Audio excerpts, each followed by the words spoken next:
ಅವಳನ್ನ ಕೇಳಿ ಇಲ್ಲೇ ಕೂತಿದ್ದಾಳ ಪಕ್ಕದಲ್ಲಿ. ಬರೀ ಗುರು ಗ್ರೀನ್ಸು ಆಮೇಲೆ ಎಂಪೈರು ಅಲ್ಲಿ ಇಲ್ಲಿನೇ ಊಟ ಅವಳಿಗೆ. ನನ್ನ ಫ್ರೆಂಡ್ ಒಬ್ಬ ನಾಗ ಅಂತ ಇದ್ದಾನೆ, ಅವನು ನಾನು 1:30-2 ಗಂಟೆಲೆಲ್ಲ ಕರ್ಕೊಂಡು ಹೋಗ್ತಿದ್ರು. ಬರೀ ಎಂಪೈರ್ ಮೇಡಮ್, ಬೇರೆ ಎಲ್ಲೂ ತಿನ್ನಲ್ಲ. ನನ್ಗೆ ಅಲ್ಲೇ ಇಷ್ಟ ಮ್ಯಾಮ್, ಗುರು ಗ್ರೀನು ಮತ್ತೆ ಎಂಪೈರ್ ಅಂದ್ರೆ ತುಂಬಾ ಇಷ್ಟ. ಅದು ಅವರೇ ಮಂಜು ಅವ್ರ ಸಂಬಂಧಿಕರು ಸಹ ಒಂದಾಗ್ತಾರೆ ಎಲ್ಲ. ಅವ್ರ ಹತ್ರನೂ ಮಾತಾಡಿದೀನಿ. ಸ್ವಲ್ಪ ಲೂಸ್ ಸ್ಟಾಕ್, ಸ್ವಲ್ಪ ಕೋಪ ಜಾಸ್ತಿ, ಎಲ್ಲಾನು ಸರಿ ಹೋಗುತ್ತೆ, ಸರಿ ಮಾಡ್ತೀನಿ ಮೇಡಮ್. ಒಡಹುಟ್ಟಿದ ಸಂಬಂಧ ಅಲ್ವಾ? ಇಲ್ಲ, ಅವ್ರಿಗೆಲ್ಲರಿಗೂ ಪ್ರೀತಿ ಇದೆ, ಅದೇ ಸ್ವಲ್ಪ ಬದಲಾಯಿಸಿ. ಅವ್ರು ಅದನ್ನೇ ಹೇಳಿದ್ರು, ಮಾತಾಡಿದ್ದಾರೆ ನನ್ನ ಹತ್ರನು ಎಲ್ಲಾರು. ಏನು ಇಲ್ಲ, ಅವ್ರಿಗೂ ಬೆಟ್ಟದಷ್ಟು ಪ್ರೀತಿ ಇದೆ. ಈಗ ಸದ್ಯಕ್ಕೆ ಕೋಪ ಬಂದಿರೋದು ಏನ್ ಕಾರಣ ಅವರಿಗೆ? ಅದೇ ಈ ತರ ಮಾಡ್ಕೊಂಡ್ರಲ್ಲ ಅನ್ನೋದಷ್ಟೇ ಬಿಟ್ರೆ, ಸ್ವಲ್ಪ ಅತಿಯಾದ ಕೋಪ, ಶಾರ್ಟ್ ಟೆಂಪರ್ ಇದೆಲ್ಲ, ಅದು ಸ್ವಲ್ಪ ಬದಲಾವಣೆ ಆಗ್ಬೇಕು. ಲೂಸ್ ಸ್ಟಾಕ್ಸ್, ಕುಡ್ದೋಗ್ ಒಂದೊಂದ್ಸಲ ಮಾತಾಡ್ಬಿಡ್ತಾರೆ ತನ್ನ ಹೆಂಡತಿ ಬಗ್ಗೆನೆ, ಅದೆಲ್ಲ ಮಾಡಬಾರ್ದು. ನನ್ನ ಹೆಂಡತಿ ಅಂದ್ರೆ ಅವಳಿಗೆ ಈಚೆ ಇರ್ಲಿ ಒಳಗೆ ಇರ್ಲಿ ದೇವತೆ ಆಗೇ ನೋಡ್ಬೇಕು. ಕುಡ್ದೋಗೊಂದು ಮಾತಾಡೋದು, ಕುಡಿದಿದ್ದೋಗಂಗ್ ಅದೊಂದು ಇಷ್ಟ ಇಲ್ಲ. ಬಟ್ ಎಲ್ಲ ಕುಟುಂಬಸ್ಥರು ಹೊಗಳುವಂತ ಸಮಯ ಬರುತ್ತೆ, ಮಾತಾಡುವಂತ ಸಮಯನು ವೆರಿ ಸೂನ್ ಬರುತ್ತೆ ಮೇಡಮ್. ತುಂಬಾ ಮರ್ಯಾದೆ ತಗೊಂಡಿದ್ದೆ ಮ್ಯಾಮ್. ಅವ್ರ ಫ್ಯಾಮಿಲಿಯಲ್ಲೇ ಲೀಲಾ ತರ ಯಾರು ಇಲ್ಲ ಅಂತ ಇದ್ರು. ತಗೊಂಡಿದ್ದೆ ಅನ್ಬೇಡಿ ನೀವು, ಪಾಸ್ಟ್ ಏನು ಅಂದ್ರೆ ಮ್ಯಾಮ್ ಯಾರು ನೋಡಿದ್ರು ಅಷ್ಟೇನೆ ಲೀಲಾ ತುಂಬಾ ಒಳ್ಳೆಯವಳು, ಮಂಜು ಹೆಂಡತಿ ಲೀಲಾ ತುಂಬಾ ಒಳ್ಳೆಯವಳು ಅಂತ ತುಂಬಾ ಅವ್ರನ್ನೇ ಕೇಳಿ ಮ್ಯಾಮ್ ತುಂಬಾ ಹೆಸರು ತಗೊಂಡಿದ್ದೆ ನಾನು. ತುಂಬಾ ಜೈಲಿಂದ ಬಂದು ತುಂಬಾ ಇದ್ದು ಮೇಡಮ್. ರೂಢ್ ಆಗ್ಬಿಟ್ರ? ಸ್ವಲ್ಪ ಮನೆ ಎಲ್ಲ ಖಾಲಿ ಮಾಡ್ಕೊಂಡೋಗಿ ನಾನು ಮನೆ ಚೇಂಜ್ ಮಾಡಿದ್ರಂತೆ ನೀವು? ಹೌದು ಮೇಡಮ್, ಸ್ವಂತ ಊರಿಗೆ ಹೋಗ್ಬಿಟ್ಟಿದ್ದೀನಿ. ಸಿಟ್ ಮನೇಲಿ ಒಂದು ಮನೆ ಹಾಕೊಂಡು ತುಂಬಾ ಕಷ್ಟ ಅನ್ಭವಿಸ್ಬಿಟ್ಟಿದ್ದೀನಿ ನಾನು. ಎಷ್ಟೆಷ್ಟು ಪ್ರಯತ್ನ ಪಟ್ವಿ ಮ್ಯಾಮ್, ಊರಿಗೆ ಹೋಗ್ಬೇಕು ಅಂತ ಟೈಮಲ್ಲೆಲ್ಲ ಹೋಗೋಕ್ಕಾಗಿಲ್ಲ. ಇಂಥ ಟೈಮಲ್ಲಿ ಊರಿಗೆ ಒಂದು ಖುಷಿ, ನನ್ಗೆ ಇನ್ನೇನು ಖುಷಿ ಅಂತಂದರೆ ನಾನು ಸ್ವಂತ ಊರಿಗೆ ಹುಟ್ಟಿ ಬೆಳೆದಿರೋ ಊರಿಗೆ ಹೋಗಿದ್ದೀವಿ. ಇಷ್ಟು ವರ್ಷ ಹೋಗೋಕೆ ಆಗದೆ ಇರೋದು ಇವಾಗ ಹೋಗಿದ್ದೀವಿ ಅನ್ನೋದು ತುಂಬ ಖುಷಿ ಇದೆ. ಅಲ್ಲೇ ಇದ್ದೀರಿ ಇವಾಗ? ಕಷ್ಟನೋ ಸುಖನೋ. ಮಕ್ಕಳು ಸ್ಕೂಲಿಗೆ ದೂರ ಆಗಲ್ವಾ? ಆಗುತ್ತೆ ಮ್ಯಾಮ್, ಇವ್ರು ಬಿಟ್ಬಿಟ್ಟು ಬರ್ತಾರೆ, ಪರವಾಗಿಲ್ಲ, ದೂರ ಆದರೂ ಪರವಾಗಿಲ್ಲ ಮ್ಯಾಮ್. ಬಟ್ ನಮ್ಮೂರಿಗೆ ನಾವು ಹೋಗಿದ್ದೀವಲ್ವಾ ಮ್ಯಾಮ್. ಒಂದೇ ಮಾತು ಹೇಳಿದ್ರು, ನಾನು ನಿಂತ್ಕೊಂಡು ಹೇಳಿದೆ ಮ್ಯಾಮ್, ಯಾರಾದರೂ ಬಂದು ಏನಾದರೂ ಜಗಳ ಮಾಡ್ಬಹುದೇನೋ, ಇಷ್ಟು ವರ್ಷ ನಾನು ಊರಿಗೆ ಹೋಗಿಲ್ಲ, ಏನಾದರೂ ಜಗಳ ಮಾಡಬಹುದೇನೋ ಮ್ಯಾಮ್ ಅಂತ ನಾನು ಹೇಳ್ತಾ ಇದ್ದೆ. ನೀನು ಯಾವುದಕ್ಕೂ ತಲೆ ಕೆಡಿಸ್ಕೋಬೇಡ, ನಾನಿದ್ದೀನಿ, ನೀನು ಹೋಗು ಫಸ್ಟು. ಹಂಗೇನಾದ್ರು ಒಂದಿತ್ತು ಅಂದರೆ ನಾನು ನಿನ್ನ ಹಿಂದೆನೇ ಇರ್ತೀನಿ, ನಾನು ಯಾವುದಕ್ಕೂ ನೀನು ತಲೆ ಕೆಡಿಸ್ಕೊಬೇಡ, ನೀನು ಹೋಗು ಅಂತ ಸಂಧ್ಯಾ ಮೇಡಮ್ ನಂಗೆ ತುಂಬ ಧೈರ್ಯ ಹೇಳಿದ್ದಾರೆ ಮ್ಯಾಮ್. ಇವರು ಅಷ್ಟೇ, ಏನಕ್ಕೂ ನೀನು ತಲೆ ಕೆಡಿಸ್ಕೊಬೇಡ, ನಾನಿದ್ದೀನಿ, ನೀನು ಆರಾಮಾಗಿ ನೀನು ಪಾಡು, ನೀನು ನಮ್ಮ ಮನೇಲಿರೋ, ನೀನು ಯಾರ ವಿಚಾರನೂ ನಿನಗೆ ಬೇಕಾಗಿಲ್ಲ, ಯಾರು ಬಂದು ಏನು ಮಾತಾಡಿದ್ರು ನಾನು ಇರ್ತೀನಿ ಅನ್ನೋದು ಅವರು ಧೈರ್ಯ ಹೇಳಿದ್ದಾರೆ. ಮತ್ತು ಸಂಧ್ಯಾ ಮ್ಯಾಮು ಅಷ್ಟೇ ಮ್ಯಾಮ್, ತುಂಬ ನಂಗೆ ಧೈರ್ಯ ಹೇಳಿ ಮೊನ್ನೆ ಬರಬೇಕಾದ್ರೆ ತುಂಬ ಧೈರ್ಯ ಹೇಳಿ ಕಳಿಸಿದ್ರು ಮ್ಯಾಮ್. ಮಂಜು ಅವರೇ, ಲೀಲಾ ಅವರಂತೂ ಪೂರ್ತಿ ಬದಲಾಗಿ ನನ್ನ ಗಂಡನೇ ನನ್ನ ಸರ್ವಸ್ವ, ನನ್ನ ಮಕ್ಕಳೇ ಎಲ್ಲ ಅಂತ ಬಂದಿದ್ದಾರೆ. ಬಟ್ ಬದಲಾವಣೆ ಅವರಿಂದ ಮಾತ್ರ ಅಲ್ಲ, ನಿಮ್ಮಿಂದಲೂ ಆಗಬೇಕು. ಈಗ ಸ್ವಲ್ಪ ದಿನಕ್ಕೆ ಮಾತ್ರ ನನ್ನ ಹೆಂಡತಿ ಬರಲಿ ಅಂದ್ಕೊಂಡು ನಾನು ನಾನ್ ವೆಜ್ ಬಿಟ್ಟೆ, ವ್ರತ ಮಾಡ್ದೆ ಅಲ್ಲ, ಇನ್ನು ಮುಂದೆ ಕುಡಿಯೋದು ದಯವಿಟ್ಟು ಬಿಡ್ಬೇಕು. ಇಲ್ಲ ಮ್ಯಾಮ್, ಬಿಟ್ಟಿದ್ದಾರೆ. ನಾನು ಹೇಳ್ಬಿಟ್ಟಿದ್ದೀನಿ, ಬಂದಿದ್ದೀನೇ ಹೇಳ್ಬಿಟ್ಟೆ.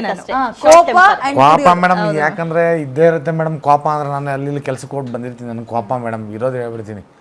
ಬರ್ತೀನಿ ಆರಾಮ್, ನನ್ನ ಮಕ್ಕಳೆಲ್ಲ ಇರ್ತಾರೆ ಮೇಡಮ್, ಚೆನ್ನಾಗ ನಗ್ನಗ್ತಾನೆ ಇರ್ತೀನಿ ಮೇಡಮ್. ಆದ್ರೆ ನನ್ನ ಮಗಳ ಮೇಲೆ ತುಂಬಾ ಕೋಪ ಮೇಡಮ್ ಇವಾಗ. ಯಾಕೆ ಅಂದ್ರೆ ಅಮ್ಮನ ಜೊತೆ ಹೋದ್ಲು ಅಂತ ಹಿಂಗೆ ಅಂದ್ಲು. ಆದ್ರೂ ನಾನು ತಲೆ ಕೆಡ್ಸ್ಕೊಂಡು ನನ್ನ ಮಗಳೆಲ್ಲ ಕೆಡಿಸ್ಕೊಡ್ದು, ಅದಕ್ಕೆ ಏನ್ ಗೊತ್ತಾಗುತ್ತೆ, ಇನ್ನು ಪುಟಾಣಿ ಮಗು ನನ್ನ ಮಗಳೇ. ಆದ್ರೆ ನನ್ನ ಮಗ ಮಾತ್ರ ನಾನು ಬಿಟ್ಕೊಟ್ಟಿಲ್ಲ ಮೇಡಮ್, ಯಾವುದೇ ಕಾರಣಕ್ಕೂ. ನನ್ನ ವಿಚಾರದಲ್ಲಿ ನೀವು ಮಕ್ಕಳನ್ನ ಜಡ್ಜ್ ಮಾಡ್ಕೋ ಕೂಡ್ದು. ಇಲ್ಲ ಮೇಡಮ್, ನನ್ನ ದೊಡ್ಡ ಮಗ ಮಾತ್ರ ನನ್ನ ಮಾತ್ರ ಯಾವತ್ತೂ ಅಲ್ಲ ಹಂಗ್ ಜಡ್ಜ್ ಮಾಡ್ಬೇಡಿ. ಯಾರೇನೇ ಹೇಳಿದ್ರು ಅವ್ರ ಮಕ್ಕಳೇ ಅಲ್ವಾ, ಬೇರೆಯವ್ರ ಮಕ್ಳು ಆಗಕ್ ಸಾಧ್ಯನೇ ಇಲ್ಲ. ಸ್ವಲ್ಪ ಕೋಪ ಮೇಡಮ್. ಇಲ್ಲ ನೀವು ಹಂಗ ಕೂಡ್ದು. ಲಾಸ್ಟ್ ಫಸ್ಟ್ ಡೇ ಇವ್ರನ್ನ ಮೀಟ್ ಮಾಡಿಸಿ ಮಕ್ಕಳನ್ನ, ಗಂಡ್ ಮಕ್ಕಳನ್ನ ಕಳ್ಸೋಗ, ಮನೆಗೆ ಹೋಗೋಗ ಅವಳು ಕೇಳಿದ್ದದೆ, ಅಪ್ಪ ಹತ್ರ ಕಳ್ಸಿ ಮ್ಯಾಮ್ ಹೋಗ್ತಿದ್ ನಾನು, ಅಪ್ಪ ಹತ್ರ ಕಳ್ಸಿ ಮ್ಯಾಮ್ ಏನ್ರಿ ಗೊತ್ತಾಗುತ್ತೆ ಅದು. ಅಷ್ಟು ಪ್ರೀತಿ ಕೊಟ್ಟಿದ್ದೀನಿ ಮೇಡಮ್. ಏನಾದ್ರೂ ಕೊಡಿ, ಮಕ್ಳು ಗೊತ್ತಾಗತ್ತ, ದೊಡ್ಡವ್ರು ನಾವು ಬುದ್ಧಿಯಿಂದ ಇರ್ಬೇಕಲ್ವಾ. ಮಗಳ ಕಣ್ಣಲ್ಲಿ ನೀರು ತುಂಬಿಕೊಳ್ತಾ ಇದ್ದಾರೆ. ನನ್ನ ಮಗಳೆಲ್ಲ ಮೇಡಮ್ ತುಂಬಾ ಕಷ್ಟಪಟ್ಟು ಇವ್ರನ್ನೆಲ್ಲ ಸಾಕಿದ್ದೀನಿ ಮೇಡಮ್. ಕ್ಯಾಬ್ ಓಡಿಸಿ, ಲಾರಿ ಓಡಿಸಿ, ಡ್ರೈವರ್ ಕೆಲಸ ಮಾಡಿ ನಾನೆಲ್ಲ ಕಷ್ಟಪಟ್ಟು ಇವ್ರನ್ನ ಸಾಕಿರೋದು ಮೇಡಮ್. ಆದರೆ ನಾನು ಫಸ್ಟ್ ಹೆಂಗಿದ್ನ ಏನೋ ಗೊತ್ತಿಲ್ಲ ಮೇಡಮ್, ಇವಾಗ ತುಂಬ ಚೇಂಜ್ ಆಗ್ಬಿಡಿ. ನಾನು ಫಸ್ಟ್ ಮಂಜು ಅಲ್ಲ ಮೇಡಮ್, ನಾನೇ ಹೇಳ್ತಾ ಇದ್ದೀನಲ್ಲ, ಇದ್ದಿದ್ದ ಏರಿಯಾ ಕಂಪ್ಲೀಟ್ ಆಗಿ ಚೇಂಜ್ ಮಾಡಿ ಸ್ವಂತ ಊರಲ್ಲಿ ಇದ್ದೀನಿ ಮೇಡಮ್. ಯಾವ ಫ್ರೆಂಡ್ಸು ನನಗೆ ಯಾರು ಇಲ್ಲ ಮೇಡಮ್, ನಾನು ಒಬ್ಬನೇ ಆರಾಮಾಗಿದ್ದೀನಿ. ಆದರೆ ಜನ ಎಲ್ಲ ನಾನು ತುಂಬ ಮಾತಾಡಿಸ್ತಾರೆ ಮೇಡಮ್. ಮಂಜಣ್ಣ ಅಂತ ತುಂಬಾ ಫ್ಲೇವರ್ ಆಗ್ಬಿಟ್ಟಿದ್ದಾರೆ. ಎಲ್ಲಿ ನೋಡಿದ್ರು ಈಗಲೂ ಬರ್ಬೇಕಾದ್ರೆ ಲೀಲಾವ್ರೆ ಫ್ಲೇವರ್ ಅಂದ್ರೆ ಫೇವರೇಟ್ ಅಂತಾನೆ. ಏನಕ್ಕೆ ಹಂಗಂತಾರೆ ನಿಮ್ಗೆ? ಐಸ್ ಕ್ರೀಮ್ ಫ್ಲೇವರ್ಸ್ ಇರುತ್ತಲ್ಲ, ಫ್ಲೇವರ್ ಲೀಲಾ ಫ್ಲೇವರ್. ಅಯ್ಯೋ, ಆರಂಭದಲ್ಲಿ ಬಂದಾಗ ನನ್ನ ಫ್ಲೇವರ್ ಮೇಡಮ್, ಅದು ಫಸ್ಟ್ ಟೈಮ್ ಹೇಳಿರೋದು, ಹೇಳಿರ್ಲಿಲ್ಲ ಅವರು. ನಾನು ಅದು ವಿಡಿಯೋದಲ್ಲೆಲ್ಲ ನೋಡಿದಾಗ 11 ವರ್ಷ ಸಂಸಾರ ಮಾಡಿ ಸಡನ್ ಆಗಿ ಹೆಂಡತಿ ಇಲ್ಲ ಅಂದ್ರೆ ಎಂತೋ ಮನುಷ್ಯನು ಏನಾಗ್ತಾನೆ ಹೇಳಿ. ಕೊರಗಿದ್ದೀನಿ ಮೇಡಮ್ ದಿಸಾನು. ನನ್ನ ಹೆಂಡತಿ ಇಲ್ವಾ ಈಗ, ಇಷ್ಟೇನಾ ಅಲ್ಲೆಲ್ಲೋ ದೇವಸ್ಥಾನದಲ್ಲಿ ಪ್ರಸಾದ ಕೊಡ್ತಾ ಇದ್ರೆ ಅಲ್ಲೆಲ್ಲೋ ಊಟ ತಗೊಂಬಂದು ತಿನ್ನೋದು, ನನ್ನ ಹೆಂಡತಿ ಇಲ್ವಾ, ಹುಚ್ಚ ಥರ ಆಗೋಗಿದ್ದಾರೆ. ಆ ಸಮಯ ಅಕ್ಕಪಕ್ಕದಲ್ಲೆಲ್ಲ ಹೇಳ್ತಾ ಇದ್ರು, ಎಲ್ಲ ತುಂಬಾ ನೋವು ತಿಂದಿದ್ದಾನೆ ನಿನ್ಗೋಸ್ಕರ, ಆ ಸಮಯ ಒಳ್ಳೇದೇ ಆಯ್ತು ಅಂತ. ಹೆಂಗ ಅನಿಸ್ತಾ ಇತ್ತು ನಿಮ್ಗೆ ಹಂಗೆ ಕೇಳಿದಾಗ?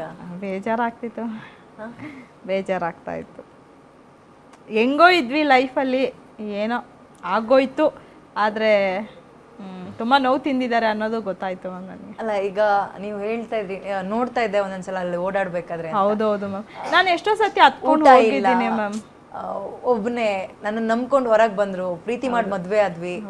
ಮ್ಯಾಮ್ ನಾವು ತುಂಬಾ ಎದುರಿಸಿ ಮದ್ವೆ ಆಗಿರೋದು, ತುಂಬಾ ಅಂದ್ರೆ ತುಂಬಾ ಅಪ್ಪ ಅಮ್ಮನ್ನೆಲ್ಲ ಹಾಕೊಂಡು ಮದ್ವೆ ಆಗಿರೋದು. ಮೆಂಟಲಿ ವೀಕ್ ಆಗ್ತಾ ಇದಾರೆ ನನ್ ಗಂಡ ಅಂತ ಗೊತ್ತಾಗ್ತಿತ್ತು ಮ್ಯಾಮ್, ನನ್ಗೆಲ್ಲ ಗೊತ್ತಾಗ್ತಿತ್ತು, ಏನೇ ಆದ್ರೂ ಗೊತ್ತಾಗ್ತಿತ್ತು. ಅಳ್ತಾ ಇದ್ಲು, ನೆನ್ಸ್ಕೊಂಡು ಅಳ್ತಾ ಇದ್ಲು. ಬಟ್ ಒಂದ್ ಟೈಮ್ ವೆಯ್ಟ್ ಮಾಡ್ತಾ ಇದ್ದೆ ನಾನು. ಅವಳೆಲ್ಲ ಹೇಳೋಳು, ಅವನ್ನ ನೋಡ್ ಕೊರ್ಗೋದು, ಅಂಗಡಿ ಕಡೆ ಹೋಗೋದು, ನೋಡ್ಕೊಂಡು ಹೋಗೋದು ಎಲ್ಲ ಹೇಳ್ತಾ ಇದ್ಲು ಲೀಲಾ ನನಗೆ, ಆಯ್ತಾ. ಬಟ್ ಆ ಟೈಮಿಗೆ ವೆಯ್ಟ್ ಮಾಡ್ತಾ ಇದ್ದೆ. ಅಲ್ಲ ಇವರು ಯಾವಾಗ ಮಂಜು ಈ ಕಡೆ ಓಡಾಡ್ತಾರೆ ಅಂತ ಏನಾದ್ರು ಕಾಯ್ತಾ ಎಲ್ಲ ಅಬ್ಸರ್ವ್ ಸ್ವಲ್ಪ ಭಯ ಆಗ್ತಿತ್ತು. ಅಂದ್ರೆ ಇವ್ರಿಬ್ರಲ್ಲೂ ಭಯ ಇದೆ ಮೇಡಮ್. ಅವತ್ತು ಲಾಸ್ಟ್ ಟೈಮ್ ಕಳ್ಸೋಗೋ ಏನ್ ಮಾಡ್ಬಿಡ್ತಾಳೆ ಮೇಡಮ್, ಬೈದ್ ಬಿಡ್ತಾಳೆ, ಜಗಳ ಆಗ್ಬಿಡುತ್ತೆ, ಇವ್ರು ಹೊಡೆದ್ ಬಿಡ್ತಾರಂತ. ಬಟ್ ಒಟ್ಟಿಗೆ ಸೇರಾದ್ಮೇಲೆ ನಾವ್ ಯಾರು ಗೊತ್ತಿಲ್ಲ ಇವ್ರಿಗೆ. ಯಾಕೆ ಫೋನ್ ಮಾಡ್ತೀರಾ, ಮಲ್ಕೋಬೇಕು ಅವ್ರ ಹಂಗೆ ಇದ್ರು ಮ್ಯಾಮ್. ಸಂಧ್ಯಾ ಮ್ಯಾಮ್ ಕಾಲ್ ಮಾಡಿದ್ರೆ ಮೇಡಮ್ ನಾನು ಮಲ್ಕೋಬೇಕು ಪಾಪ, ಒಳ್ಳೇದಾಗ್ಲಿ ಅವ್ರಿಗಷ್ಟೇ ನಾನು ಕೇಳ್ಕೊಳ್ಳೋದು. ಅಂದ್ರು ಸಂಧ್ಯಾ ಮೇಡಮ್ ಮಾತ್ರ ತುಂಬಾ ಥ್ಯಾಂಕ್ಸ್ ಹೇಳ್ಬೇಕು ಮ್ಯಾಮ್. ಬಟ್ ನನ್ಗೆ ಆ ತಲೆಯಲ್ಲಿ ಬಂದಿರ್ಲಿಲ್ಲ. ಯಾರು ಕಾಂಟ್ಯಾಕ್ಟ್ ಮಾಡಿದ್ದು? ನೀವೇ ಕಾಂಟ್ಯಾಕ್ಟ್ ಮಾಡಿದ್ರಾ, ಸಂಧ್ಯಾ ಅವ್ರು ಕಾಂಟ್ಯಾಕ್ಟ್ ಮಾಡಿದ್ರಾ ನಿಮ್ಮನ್ನ? ಇವರೇ ಮ್ಯಾಮ್ ಕಾಂಟ್ಯಾಕ್ಟ್ ಮಾಡಿದ್ದು. ಇವರಿಂದ ನನಗೆ ಸಂಧ್ಯಾ ಮೇಡಮ್. ಯಾಕೆ ಸಂಧ್ಯಾ ಅವ್ರನ್ನ ಕಾಂಟ್ಯಾಕ್ಟ್ ಮಾಡ್ಬೇಕು ಅಂತ ಅನ್ನಿಸ್ತು ನಿಮ್ಗೆ?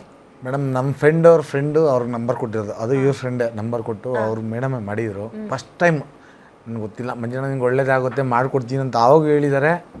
ಫಸ್ಟ್ ಕಾಲ್ ರಿಸೀವ್ ಮಾಡಿದ್ರಾ, ಸುಮ್ಮನೆ ಮಾತಾಡಿದ್ರ? ಚೆನ್ನಾಗಿ ಮಾಡಿದೆ. ಯಾರಂತಾನೆ ಗೊತ್ತಿಲ್ಲ ಮೇಡಮ್ ನನಗೆ, ಅವ್ರ ಬಗ್ಗೆನೇ ಗೊತ್ತಿಲ್ಲ, ಯಾರಂತಾನೆ ಗೊತ್ತಿಲ್ಲ. ಆಮೇಲೆ ಗೊತ್ತಾಯ್ತು ನನಗೆ, ನಮಗೂ ಗೊತ್ತಿರಲಿಲ್ಲ ಸೇರಿಸ್ತಾರೆ ಅಂತ ನನಗೆ ತುಂಬ ನಂಬಿಕೆ ಇತ್ತು ಮೇಡಮ್. ಆದರೆ ನಾನು ಸ್ವಲ್ಪ ದುಡುಕಿ ಹೋಗ್ಬಿಟ್ಟೆ ಜೈಲಿಗೆ. ತಿರ್ಗಾ ಬಂದಮೇಲೆ ಸುಮಾರು ಒಂದು 50 ದಿವಸ ನಾನು ಯಾರ ಕಣ್ಣಿಗೂ ಫೋನು ಸಿಕ್ಕಿಲ್ಲ. ನನ್ನ ಫೋನು ರೀಚಾರ್ಜ್ ಮಾಡ್ಕೊಂಡಿರಲಿಲ್ಲ ಮೇಡಮ್. ಒಂದೇ ಒಂದು ಸಿಮ್ ರೀಚಾರ್ಜ್ ಮಾಡ್ಕೊಂಡು ನಾನು ಮಾತಾಡ್ಕೊಂಡಿದ್ದೆ. ಆದ್ರೆ ನಾನು ನೋಡಕ್ಕೆ ಅಂತ ಡೈಲಿ ಬರೋರಂತೆ ಮ್ಯಾಮ್. ಆದರೆ ಪ್ರತಿ ದಿವಸನೂ ಸಿಕ್ತಾಳೆ ಇವಳು ನೋಡೋಣ ಅಂತ ಹೋಯ್ತಾ ನೋಡ್ತಾ ಇದ್ರ ಅಥವಾ ಎದ್ರಕೊಂಡು ಸುಮ್ ತಲೆ ಬಗ್ಗಿಸ್ಕೊಂಡು? ಇಲ್ಲ ಮೇಡಮ್, ಯಾವತ್ತೂ ಸಿಕ್ಕಿಲ್ಲ. ಒಂದು 3 ಟೈಮ್ ಏನು ಸಿಕ್ಕಿದ್ಲು. ನನ್ನ ಮಗನ ಮಾತಾಡಿಸ್ಬೇಕು. ಇಲ್ಲ ಮೇಡಮ್, ಮಾತಾಡ್ಸ್ಬೇಕಂತ ಅನ್ಕೊಂಡಿದ್ದೆ. ಆಮೇಲೆ ನನ್ನ ಮಗನಿಗೆ ಹೇಳಿದೆ, ಹೋಗಿ ಮಾತಾಡು ಮಮ್ಮಿ ಹತ್ರ. ನಡಿಯಪ್ಪ ಸ್ವಲ್ಪ ದಿನ ಮಾತಾಡೋಣ ನಡಿ ಅಂದ ಅವನು. ಆಮೇಲೆ ಮಾಲ್ಗೆ ಇವಳನ್ನ 2 ಸಲ ಹುಡ್ಕೊಂಡೋಗಿದೆ ಮಾಲ್ಗೆ. ನಾನೇ ಮಾಲ್ನಲ್ಲಿ ಹುಡ್ಕೊಂಡೋಗಿದ್ದೆ, ಮೀನಾಕ್ಷಿ ಮಾಲಲ್ಲಿ. ಅವಾಗ ಹೇಳಿದೆ ನನ್ನ ಮಗನಿಗೆ, ನಿಮ್ಮಮ್ಮ ಸಿಕ್ಕಿದ್ರೆ ಮಾತಾಡ್ಸಪ್ಪ, ಚೆನ್ನಾಗಿರು ಮಾತಾಡ್ಸಂತೆಲ್ಲ ಹೇಳಿದ್ದೀನಿ ಮೇಡಮ್. ಆಯ್ತಪ್ಪ ಅಂತ ಹೇಳ್ದ. ನನ್ಗೆ ಅವ್ರು ನೋಡಿದಾಗೆಲ್ಲ ಭಯ ಆಗ್ತಿತ್ತು ಮ್ಯಾಮ್. ಯಾಕೆ ಸುಳ್ಳು ಹೇಳಬೇಕು, ಎಲ್ಲಿ ಏನು ಜಗಳ ಮಾಡ್ತಾರೆ ಅನ್ನೋದು ಭಯ ಇತ್ತು ಮ್ಯಾಮ್ ನನಗೆ. ಎಲ್ಲಿ ನೋಡಿ ಎಲ್ಲಿ ಹೊಡಿತಾರೋ, ಎಲ್ಲಿ ಜಗಳ ಮಾಡ್ತಾರೆ. ಫಸ್ಟೇ ಸ್ವಲ್ಪ ಜಗಳ ಮಾಡಂಗಿದ್ರೆ ಯಾವಾಗಲೂ ಮಾಡ್ಬಿಡ್ತಾ ಇದೆ ಮೇಡಮ್ ಇವಳ ಮೇಲೆ. ನನಗೆ ಆ ಥರ ಏನಿಲ್ಲ ಮೇಡಮ್. ನನ್ನ ಮಕ್ಕಳಿದ್ದಾರೆ, ನನ್ನ ಲೈಫ್ ಎಲ್ಲ ಹಾಳಾಗಿ ಹೋಗುತ್ತೆ ಅಂತ ನನಗೆ. ಅಂದ್ರೆ ಮಧ್ಯಸ್ಥಿಕೆ ಬೇಕಿತ್ತು, ಅದು ನೀವಾದ್ರಿ ಒಂದ್ ಒಳ್ಳೆ ಬ್ರಿಡ್ಜ್ ಆಗಿದ್ದೀರಾ ಅಂತ ಅನ್ನಿಸ್ತು ನನಗೆ. ಅಂದ್ರೆ ನಾವೇನೋ ಅವರಿಂದ ಎಕ್ಸ್ಪೆಕ್ಟೇಷನ್ ಮಾಡ್ಕೊಂಡು ಮಧ್ಯಸ್ಥಿಕೆ ಮಾಡೋದು ಅದಲ್ಲ ಮೇಡಮ್. ಅವ್ರನ್ನ ಹೊಂದ್ ಮಾಡ್ಲೇಬೇಕು. ತಪ್ಪು ಆಗೋಗಿದೆ, ಏನ್ ಪಾಸ್ಟ್ ಆಗಿದೆಯೋ ನಮಗೆ ಪಾಸ್ಟ್ ಬೇಡ, ಫ್ಯೂಚರ್ ನಾವು ಕಾನ್ಸಂಟ್ರೇಷನ್ ಮಾಡಬೇಕು. ಕೆಲವ್ರು ಏನ್ ಮಾಡ್ತಾರೆ, ಮಧ್ಯಸ್ಥಿಕೆ ಬರೋರು ಇವಳಿಂದ ಏನು ಅವಳಿಂದ ಏನು, ಇವಳು ವೀಕ್ನೆಸ್ ಏನು ಅವ್ನ ವೀಕ್ನೆಸ್ ಏನು, ಹೆಂಗ್ ಇದನ್ನ ಹೊಡಿಬೇಕು ಅನ್ನೋಂಥದ್ದು, ಏನ್ ನಾವು ಕಿತ್ಕೊಂಡು ತಿನ್ಬೋದು ಅನ್ನೋದು ಯೋಚನೆ ಮಾಡ್ತಾರೆ. ಬಟ್ ಎಲ್ಲೋ ಒಂದು ಕಡೆ ಇವಳ ಮನಸ್ಸು ಅವ್ರ ಮನಸ್ಸು, ನಾನು ಯಾವತ್ತೂ ಒನ್ ಪರ್ಸನ್ ನೋಡಿ ಜಡ್ಜ್ ಮಾಡೋಳಲ್ಲ.